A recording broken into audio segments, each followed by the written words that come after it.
এই গুরুজনরা সঙ্গে থাকলে তো প্রেমের মানুষের সঙ্গে মিলিত হওয়া সম্ভব নয়। তাই গোবিন্দ আমার বললেন, এই যে সখারা শোনো, আমার বড় জল পিপাসা পেয়েছে, আমি প্রেম যমুনায় যাচ্ছি পিপাসা নিবারণ করবার জন্য। তোরা আমার গাভী বাছুরিগুলো একটু দেখিস। জয় রাধে।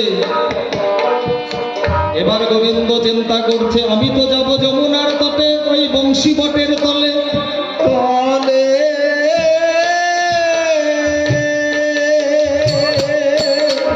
মানে বৃন্দাবন তো একটা সামান্য জায়গা নয়।